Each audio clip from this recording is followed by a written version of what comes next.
ಇಲ್ಲಿ ಭಾರ್ಗವಿ ಅರ್ಜುನ್ ವಿರೋಧ ನಿಂತದ್ದ ಇಲ್ಲಿ ಸಂಧ್ಯಾ ಸಾವಿಗೆ ನ್ಯಾಯ ಕೊಡಿಸಬೇಕು ಅಂತ ತೀರ್ಮಾನ ಮಾಡ್ಕೊಂಡಿದ್ದಾರೆ.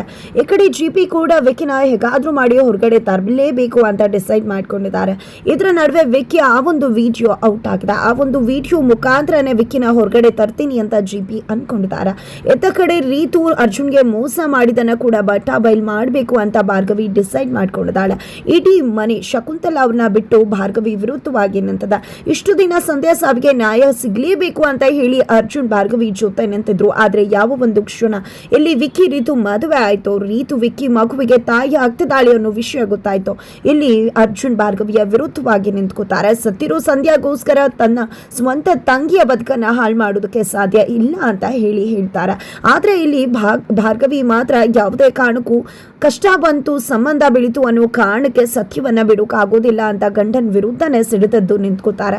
ಈ ಒಂದು ಸಂಧ್ಯಾ ಸಾವಿನ ವಿಷಯವಾಗಿ ಅರ್ಜುನ್ ಮತ್ತೆ ಭಾರ್ಗವಿ ನಡುವೆ ತಿಕ್ಕಾಟ ಶುರುವಾಗಿದೆ. ಇಬ್ಬರ ನಡುವೆ ಒಂದು ದೊಡ್ಡ ಕಂದಕಾನೆ ಸೃಷ್ಟಿಯಾಗ್ತದೆ.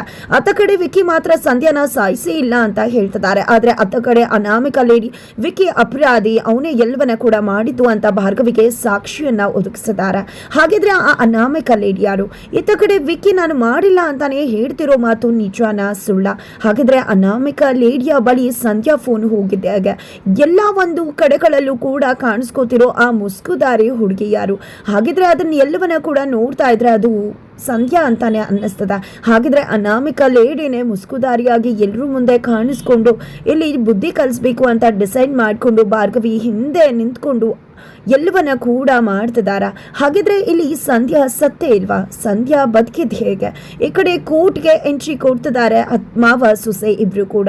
ಮನೆಯಲ್ಲಿ GP ಪಾಟೀಲ್ ಭಾರ್ಗವಿಗೆ ಎಚ್ಚರಿಸಿದ್ರು, ಕಪ್ಪು ಕೋಟನ್ನ ಬಿಟ್ಟು ಬಾ, ಇಲ್ಲ ಸೋಲನ್ನು ನೋಡ್ಬೇಕಾಗತ್ತೆ ಅಂತ. ನೀವೇ ಕಪ್ಪು ಕೋಟನ್ನ ಬಿಚ್ಚು ಬನ್ನಿ, ಇಲ್ಲ ಅಂದ್ರೆ ನನ್ನಿಂದ ಸೋಲ್ ಕಾಣ್ತೀರಾ ಅಂತ ಇಬ್ಬರು ಸವಾಲು ಹಾಕೊಂಡಿದ್ದೆ. ಕೋರ್ಟ್ಗೆ ಎಂಟ್ರಿ ಕೊಡ್ತಾರೆ. ಇವರ ಜೊತೆಗೆ ಸಂಧ್ಯಾ ಕೂಡ